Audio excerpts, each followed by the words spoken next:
morning. I'm back for another episode. This is part 3 of Attack on Titan. We have been doing this for the last 2 episodes. If you're not quite caught up or you need a little bit of information to fill in, maybe just a couple of things, go ahead and check out the new shorts that I just posted. Those shorts are really good information. Just snippets kind of what we've been talking about. They might just help you. Maybe one of them will happen to have some information that you might have missed in the long video. So check that out when you can. Nevertheless, we're finally on part 3, and kind of just a small recap. We really went into the depths of some of the characters last episode insofar as who they are, and just letting you know who exists, who doesn't exist, why they exist, what they do, some of their last names and their connections with each other. So you have a pretty good idea of the characters, the main characters, the side characters, and everything like that. You have an idea of the 9 Titans and the powers that they hold.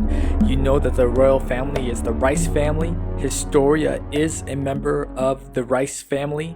Her father, who is alive, is a member of the Rice family. And part of what happens in Attack on Titan sometime later in the season is the Rice family actually kidnaps Eren. And that's when you meet another Ackerman. I can't remember the name. Kenny Ackerman, who's related to Levi. It turns out that this guy trained Levi, and as I told you last time, Levi is literally the best warrior there is. I mean, this guy just don't die. He just wins every single gosh dang fight. It's so rare to see him lose. He's so strategic. He's fast. He's incredibly accurate. So man, this guy's just a winner. You gotta watch the show, or at least just watch the parts where Levi fights. It's just ridiculous. He doesn't lose, and it's specifically kind of an Ackerman ability. Ackermans just don't tend to lose, except for when they fight each other. But let's just have that as our funny running theory. So like, Mikasa is also an Ackerman, and she just kind of kicks everyone's ass as well. So the theory is holding up. And then you got Kenny Ackerman, and he just kind of kicks everybody's ass as well. So I mean, I'm 3 out of 3. Yeah, so I think this is a solid theory. Anyhow, Kenny is working for the Rice family at this time. The Rice family hired them, and they kidnap Eren. The purpose of kidnapping Eren is because Eren has the Attack Titan and he has the Founding Titan. They don't care so much about the Attack Titan. Actually, very few people know about the Attack Titan's special power. Most people just think the Attack Titan is for throwing hands. The Attack Titan is worth so much more than that, and no one had any idea how important the Attack Titan is. It's kind of, I don't know, I thought it was a little bit of a stupid plot, but a lot of people like that. That's probably the only part of the show I don't like. But however, okay, the Rice family, which is Historia's family, they kidnap Eren. They bring him down into the Founders area. It's just this big crystallized place that the Titans actually made. That when a Titan hardens, or if you watch the show, you'll see that Eren can like harden his fist into like crystals, or he can create like crystals in the back of his nape, which is where you cut the Titans. You cut them at their napes to kill them. So you'll notice that Eren can harden that spot with like this crystallized structure. So if a sword tries to cut it, they can't, or if someone tries to shoot it, they can't. Also, the only thing that can break this crystallized structure that we've seen in the show is actually the Jaws Titan. That's the special power of the Jaws Titan. So remember when Annie crystallized herself into a crystal ball after the fight with Eren in order to protect herself because Eren was going to eat her? They were unable to actually break the crystal or interrogate her or torture her. And if they would have had the power of the Jaw Titan can actually break and bust these crystals. So just kind of information for you to know about the Jaw Titan. That's what he's for. His claws and his jaws are where his power derives from. The Rice family, however, kidnaps Eren. They take him to the place of the Founders, and their goal here is really to take the Founding Titan from Eren and bring it back to the Rice family, because the Rice family and their lineage is supposed to, over the generations, hold the founding Titans' powers. Now, what these morons in the Rice family seem not to understand, or maybe they just don't really care about, is even if they get the founding Titan powers, they're not going to be able to do much with it because of the renunciation of war. But they still want it. Okay, so Historia's dad has Kenny Ackerman kidnap Aaron. Historia in this show will go by a different name. She's going to be a blonde-haired, blue-eyed girl, and you're going to kind of mostly through the show be like, who the heck is this person? She's kind of interesting. You're going to see this super odd scene where Aaron actually leans down and kneels before her when she's recognized as who she actually is, and he kisses her hand, and all of a sudden all these memories shoot into Aaron's head, and he has access to the power of the founding Titan for just a moment.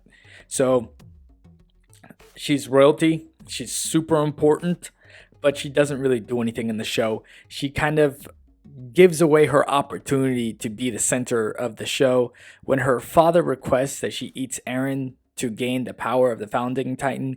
She actually refuses to take this power, and her father ends up, I'll take it for myself.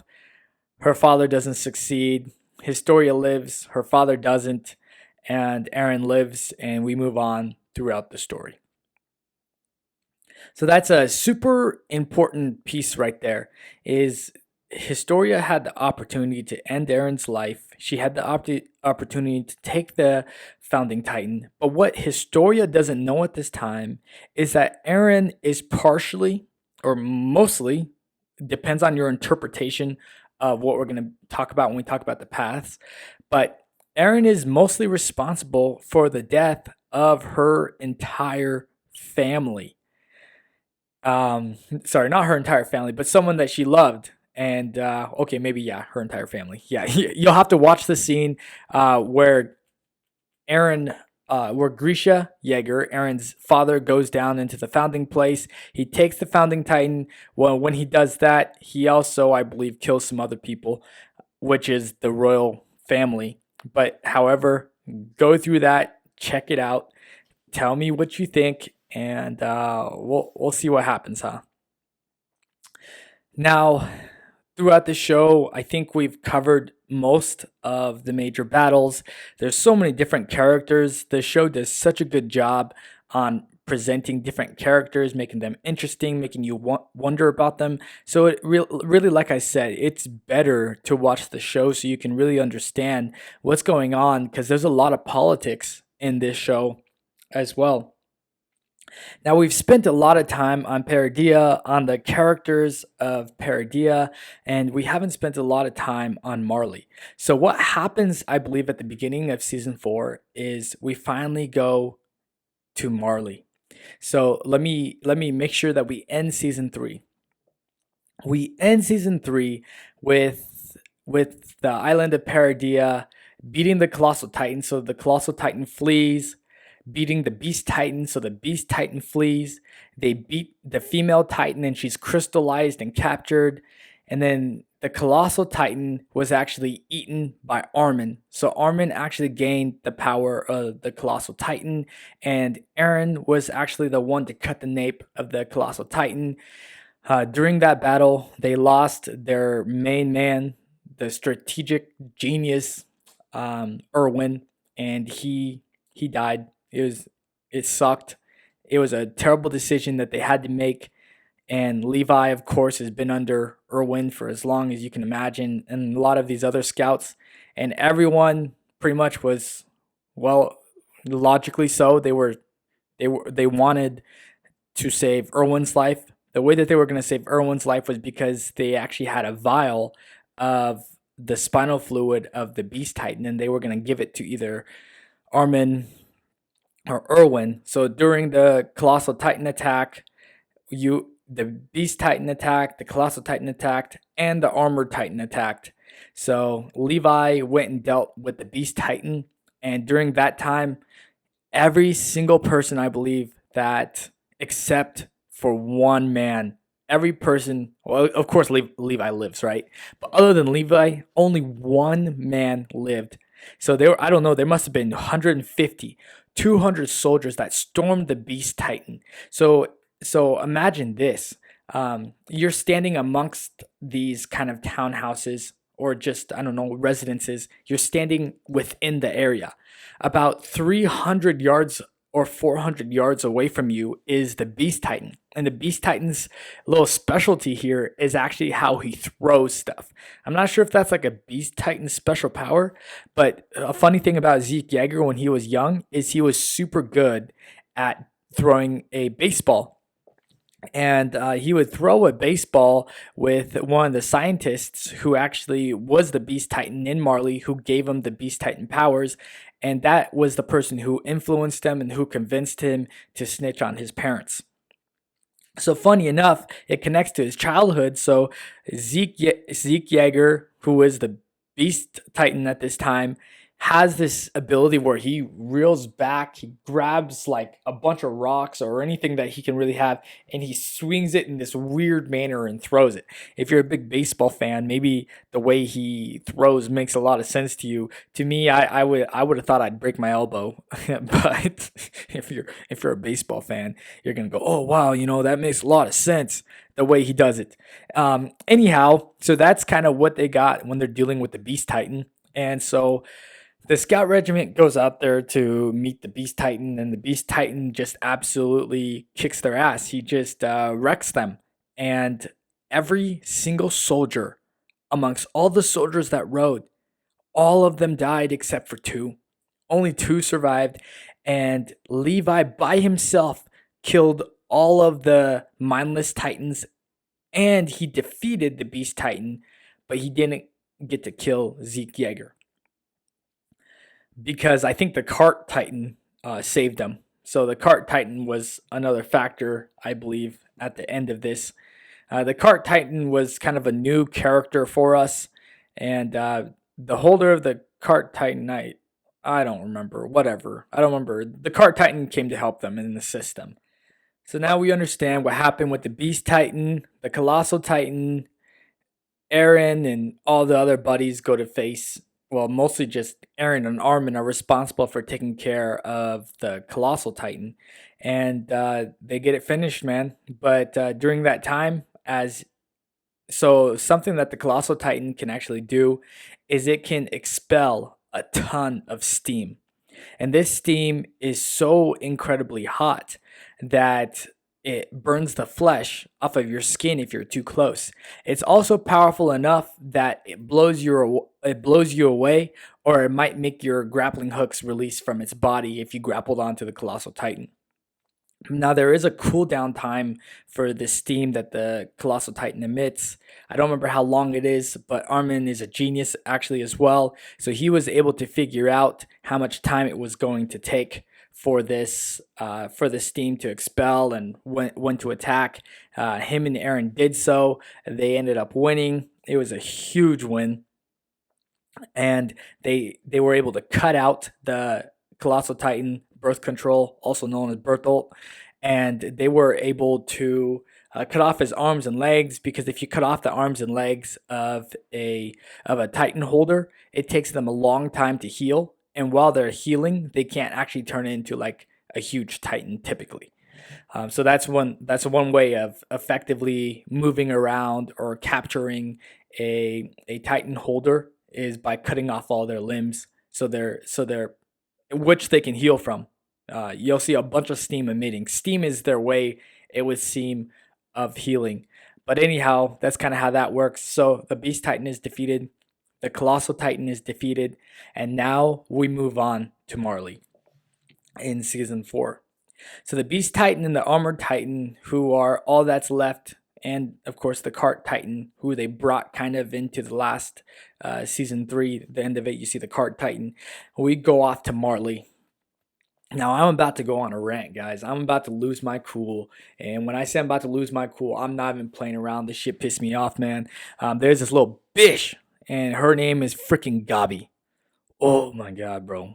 Get me started on Gabi. Oh, man. Man, do I got so much to say. Man, this stuff got me started. I hate Gabi so much. There's so many online freaking trolls who are gonna sit here and they're gonna say stupid crap like Gabi is Aaron, Gabi is the same, Gabi went through the fucking. Man, shut the freaking hell up, bro. Shut up, man. This stupid.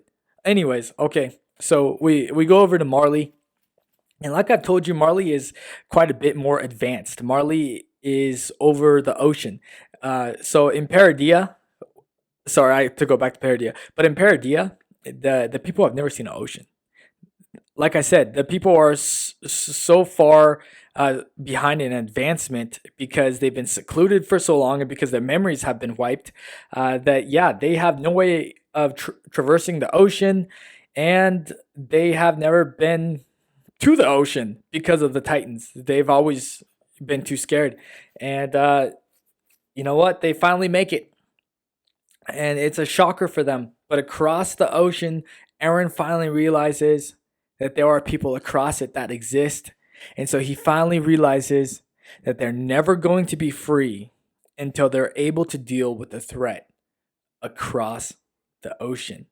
Now we go to the threat, their main threat, the people who've been slaughtering the people who've been planning genocide, the people who've made no movements or have had no intentions of peace, the people who don't give a damn about justice or the lives lost, the people who are willing to just go over and slaughter them, these people, the Marleyans, okay? So we go over to Marley and we start off by kind of seeing Marley's training regiment, and we get to see how young these soldiers start off, the battles that they fight, the weaponry that they fight with. They got things like trains, they got airships, they got machine guns, they got practically 50 cal sniper rifles. I mean, these Marlians just have practically everything. Now remember, Marley is a mixture of both Eldians and Marleyans that live amongst each other, and the Marleyans treat the Eldians like crap. So to really ensure the best life for your family in Marley as an Eldian is to become one of the nine holders, and you have ensured your family honor and respect. Now that's the way that they look at it. That's the life of the Eldians, and the Eldians are perfectly okay with it. Remember, the Eldians are responsible for the last 1,000 to 1,500 years of torture, of killing, murder, genocide. So therefore, the Eldians that live in Mali think that is what they are deserving of. They think that's who they are as people, and so they just take the punishment that they get from the Marleyans, and they kind of just exist in self-loathing, hoping to bring themselves and their families honor because of what they've done. Let's call it survivor's guilt or just plain stupid. One or the other, that's them. I mean, just think about it for a second. It might be the case. Well, I'm black and from Haiti, so maybe it's different. But other people in America might have had a grandpa that was like President Truman, who kind of dropped the atom bomb on Japan. Yeah, okay, so if I am President Truman's grandson, I don't give a damn, man. I mean, I can have my individual thoughts, my individual feelings about what happened, feeling upset, maybe it was unjust. I can have my own moral outlook, but I'm not blaming myself. And I'm sure as hell not going to be a slave in Japan to make up for what my freaking grandfather did. I don't have that kind of guilt. I'm an individual. I want to live an individual life, and I want to be responsible for the decisions I make today, for the life I make today. That's why I'm going to seek peace today. That's why I'm just not going to go out and just slaughter and murder and commit genocide, because I got to live for today. And I want my family to live today and tomorrow. I want my neighbors to live today and tomorrow. That's the reason why you seek peace and you seek justice and you don't fight the wars of your grandfather. And that's why I don't like cultures. That's why I don't like cultures. People in certain cultures think that I need to fight on behalf of the people who are my predecessors, and you don't. You don't. That's one of my problems with the Middle East. Okay, anyhow, so we're in Marley, and we get to see the Marleyans, how they live. We get to see the kind of warfare. We get to see at what age these kids start fighting, which is pretty dang young. We get to meet some new characters. We even get a little bit of a history lesson of Zeke's past. We get a little bit of a history lesson about the founder, Titan, all that kind of stuff. They preview all of that. You get to see it with your own eyes instead of just hearing the story. It's uh it's quite incredible. Now at at this time, at this time, believe it or not, there is a special character from Paradia in Marley, and give me a moment to remember how the heck he got over to Marley. So this special character and a group of his get into Marley, and how they cross the ocean. I don't know actually. I didn't find that information. Okay, some anime or manga nerd who watches AOT comment down how Aaron Yeager was able to get over to Marley, because I actually don't remember that part. So comment down and help me out, man, because my research isn't going well for this part. But however, this person goes to Marley with a group of his comrades. He mutilates himself, and they infiltrate the Marleyan city. Anyhow, in Marley, we meet characters like Gabi, I think a character like Falco. We get to meet Peak, Pick, a freaking hard ass name to say. I think that's like the card titan or something. And these people are all just trash, in my opinion. And then you have the Jaw Titan, so you get to meet the Jaw Titan and his holder. You get to see the Beast Titan and his element and all that kind of stuff. And you get this awesome history lesson by this odd individual in Marley. He stands up on the stage later on in the season, and he tells actually the true history of the Eldians, and that's quite interesting. I want to tell you, I would tell you, for sure, watch his performance as he talks about the true history of the Eldians in Paradia. Check that part out. Let me pull up something real quick. I would like to take this moment to read you a little bit of the history. I think this part is super important for you to be read directly, some of the history, just to wrap things up, to make it clear. And before we get into these characters in Marley, because you're not going to understand why these Marleyans have the hate in their heart that they do for the Eldians. You're not really going to understand why they agree to this kind of oppression that they're under, and why they don't fight back. Why are they fighting for people who treat them like dogs? Why is that? So you're gonna need to understand a little bit of this history to possibly see what's going on in Marley. And then for the people who aren't Eldian in Marley, the actual Marleyans, you're gonna want to understand why they have so much hate in their heart and what happened to their predecessors. And so here we go. Ancient Eldia and Ymir Fritz. About 2,000 years before the main story, a slave girl named Ymir Fritz acquired the power of the Titans, possibly by making contact with a mysterious source of a living matter. The then Eldian King Fritz exploited her powers to build an empire using the Titans to conquer nations, including Marley. Ymir's power later split into the 9 Titans after her death, with each Titan having unique abilities and being passed down through generations within specific families. The rise and fall of the Eldian Empire. The Eldian Empire, powered by the 9 Titans, dominated the world for centuries, expanding their territories and suppressing other nations. However, internal conflicts and Marleyan influence led to the Empire's downfall during the Great Titan War. Marleyan rule and the truth of Eldian history. After the Great Titan War, Marley emerged victorious and gained control over 7 of the 9 Titans. They relegated the remaining Eldians to internment zones and propagated a twisted version of history, portraying Ymir Fritz as a devil and the Eldians as a race of devils who committed atrocities against humanity. Marley used this narrative to justify the oppression of Eldians and maintain control. The Founding King and the Walls of Paradise, or Paradia. The 145th Eldian king, Karl Fritz, ashamed of his ancestors' actions, conspired with the Tiber family, holders of the Warhammer Titan, to end Eldian rule.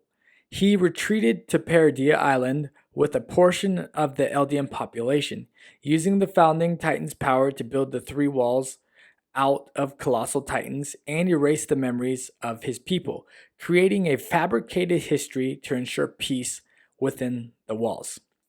Grisha Yeager's basement in the Eldians. Eren Yeager's father, Grisha, was a member of the Eldian Restorationists, a secret organization that sought to restore the Eldian Empire and challenge Marleyan dominance. He went to Paradise Island and eventually obtained the Attack Titan and the Founding Titan, passing them on to Eren. When Eren finally possessed his father's when Eren finally had access to his father's basement, he discovers Grisha's books, which unveiled the true history of Eldians, Marley and the nature of the Titans, challenging the worldview they held for decades. So you're gonna have to watch this part to continue to understand really what's going on here. But that's just a snippet of really the true history of the Eldians and the Marleyans.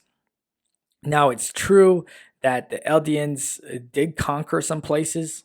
You know, they won some wars, but it doesn't seem as though Eldians were just genocidal people who were going around just erasing whole cultures. That's not what I'm seeing. I'm seeing people who were winners, and they were winners because they had different capabilities than these other nations. So, in Marley here, we get to see the child soldiers, we get to see how they fight, we get to see how they train. It's quite an incredible spectacle, and the reason that they train and fight from such a young age is to have the opportunity to become one of the 9 and have access to one of the 9's powers for honor, for fame, and just to be recognized as good Eldians. That's what they want to be, because there's devilish Eldians and then there's good Eldians, and that's what they want to be. They want to be good little Eldians. Freaking dogs, man! I hate these people. I can't stand these Eldians and Marley, bro. They're a different kind of stupid. Where was I at? Another thing to note about what happens here is the reason that the Titan powers are passed down is because from the time that you become a holder of the 9 Titans, you only have 16 years to live. Why do you have 16 years to live? Ymir only lived 16 years. So you only have 16 years to enjoy your life. Well, if you're a holder of the 9, you're probably not going to enjoy your life. The likelihood that your life is ended short, that you're eaten and spit out in clumps, is pretty likely. So if you become one of the 9, it's great and all, but good freaking luck. And then if you do survive, enjoy your 16 years while everyone enjoys the rest of their 50. It's such a trash deal, man. It is such a trash deal. But people love power, man. People love to feel powerful. I mean, imagine being a 20-foot freaking giant Titan that towers over everybody.